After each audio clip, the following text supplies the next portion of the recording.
सत्य असत्य कलेश कलंक द्वापर युग की कहानी ये। हस्तिनापुर में बीता वो जो सामने सबके लानी है। 100 पुत्र गांधारी के और कुंती को 6 का वरदान। कुछ पांडव कहलाए और बाकी को मिला कौरव का नाम। दुर्योधन को योजना आई भोजन में फिर विष मिलाया। भीम को मारने की वंशा थी बाल विवाह का ना हो पाया। आयोजित हुई ऐसी सभा सब वीर हुए थे जमा वहाँ। भीम ने जो फिर गदा घुमाया सम्मोहित था सारा समाज। जाति कुल सम्मान को लेकर कौशल का देने प्रमाण। कर्ण ने अर्जुन को ललकारा सूत पुत्र को मिली पहचान। ऐसा फिर षड्यंत्र रचा जो पांडु वंश का अंत करे।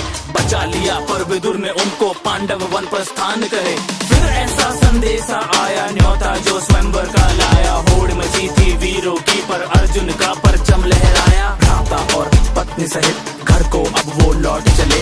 दिन देखे माता ने कहा वो शब्द भी दिल को भेद चले।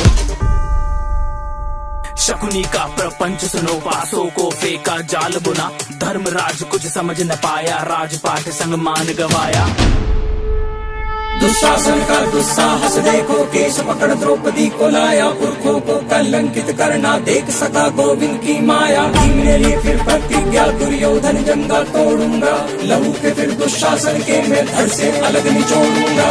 12 साल वो बीत चले और 13वां था अज्ञातवास। ध्वनि सुनी गांडीव की और युद्ध का हुआ आभास। कृष्ण की सेना कौरव की खुद कृष्ण चले अर्जुन के संग। फिर युद्ध छिड़ा और जहाँ भी देखा चारों ओर लहू का रंग। अर्जुन के मन में शंका थी कैसे उन पे प्रतिघात करे। गीता का उसको सार सिखाया धर्म का वो संहार करे।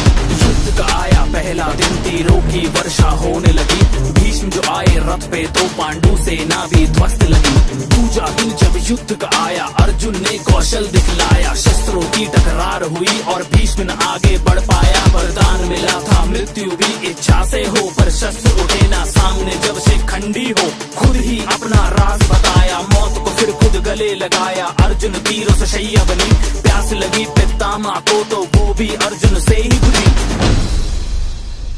जिसको कोई तोड़ सके ना ऐसे व्यू की रचना कर दी। तोड़ दिया एक बालक ने उस अभिमन्यु की हत्या कर दी। कैसा इनका हट है और कैसा इनका है ये धर्म। एक तरफ जलती है चिता और दूजी ओर छलनी है बदन। युद्ध हुआ वो ऐसा भीषण तीर चला और दूजा आया। कर्ण जो रथ से उतरा तो एक तीर हृदय को चीर आया। वो सर्वनाश था चारों ओर अब विनाश था चारों ओर। धड़ सर से अलग अब गिरने लगे अधर्मी अब सब मरने लगे।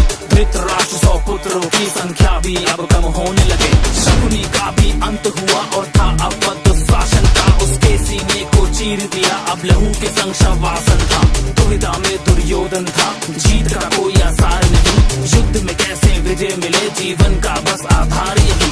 वज्र का उसको कवच मिला पर जंघा में कमजोरी थी। मातृ प्रेम और शिव आवाहन से शक्ति बटोरी थी। एक शिष्य बलराम का था और दूजे संग थी कृष्ण की माया। फिर कंपन महसूस हुई जो इन दोनों की गदा से आया। दो योद्धा का बल टकराया भीम लगा था कुछ असहाया। देखा जब मुरली ने तो इशारों में था कुछ समझाया। समझ के उस इशारे को जब गदा भीम ने मारा वो दुर्योधन जंगा टूट गई ना उठ पाया दोबारा वो। अधर्मियों का विनाश हुआ अंत में धर्म ही जीत गया।